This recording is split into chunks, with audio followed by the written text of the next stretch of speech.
Assalamualaikum warahmatullahi wabarakatuh. Saya Cika Azura. Saya akan menjelaskan materi-materi yang ada di ilmu jurnalistik. Nah, yang pertama saya akan menjelaskan tentang etika dan profesi jurnalis. Etika mempersoalkan perilaku baik dan buruk. Kebaikan dan keburukan diukur dari tindakan manusia yang berinteraksi dalam dimensi yang sama. Dimensi ini bisa dalam ruang dan waktu yang sama pada saat sekarang, bisa pula dalam ruang dan waktu yang tidak sama. Profesi adalah suatu moral community yang memiliki cita-cita dan nilai bersama. Suatu kelompok profesi ini saling menyatukan dalam suatu organisasi, membentuk ikatan profesi yang disatukan karena latar belakang pendidikan yang sama dan memiliki keahlian yang sama sehingga tertutup bagi yang lain.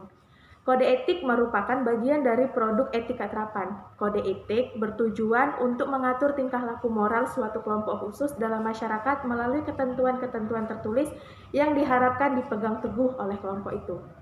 Yang kedua, saya akan menjelaskan tentang pedoman media cyber.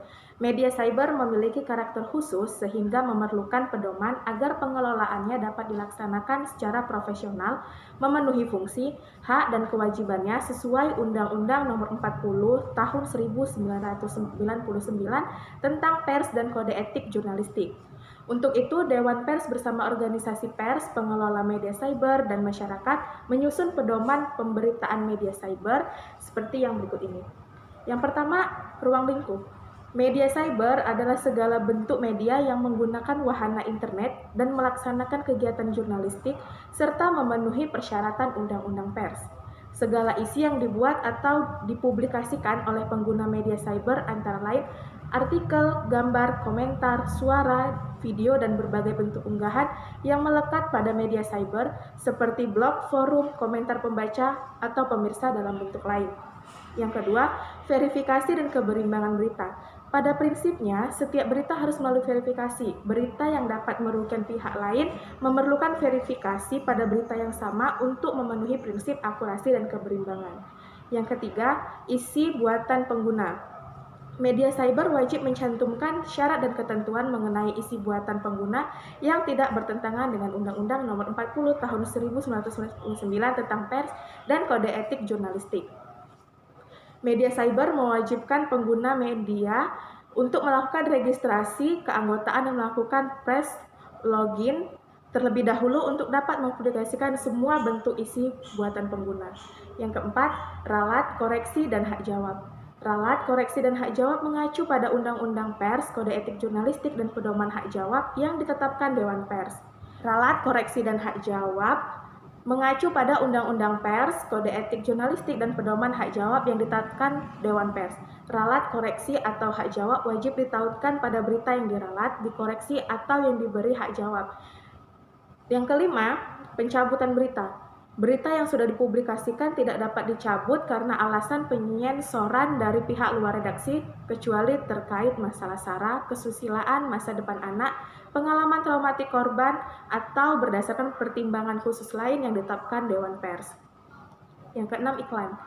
Media cyber wajib membedakan dengan tegas antara produk berita dan iklan.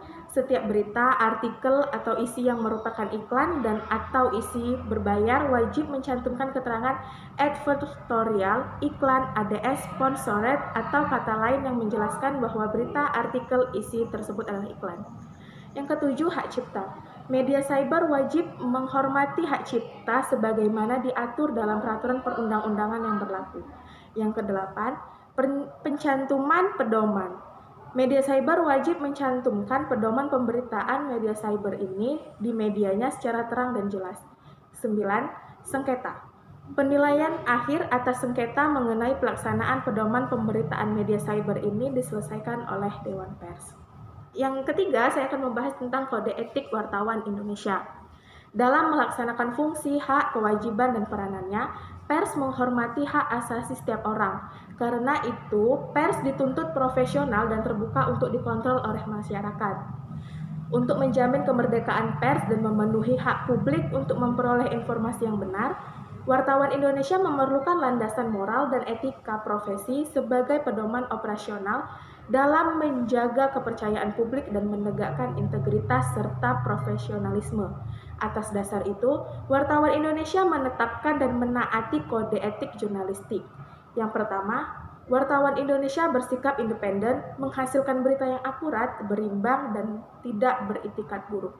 Yang kedua, wartawan Indonesia menempuh cara-cara yang profesional dalam melaksanakan tugas jurnalistik. Ketiga, wartawan Indonesia selalu menguji informasi, memberitakan secara berimbang, tidak mencampurkan fakta dan opini yang menghakimi, serta menerapkan asas praduga tak bersalah. Yang keempat, wartawan Indonesia tidak membuat berita bohong, fitnah, sadis, dan cabul.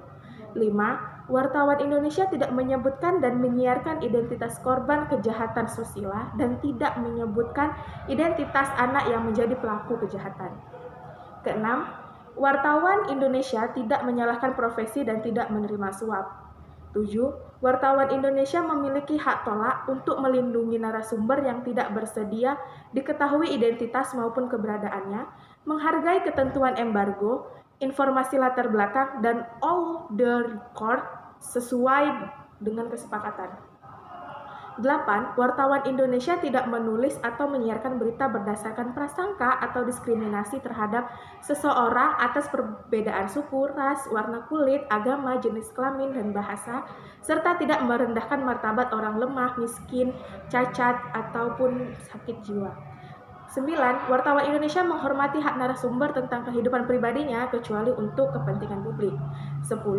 Wartawan Indonesia segera mencabut, meralat, dan memperbaiki berita yang keliru dan tidak akurat serta dengan permintaan maaf kepada pembaca, pendengar, dan atau pemirsa.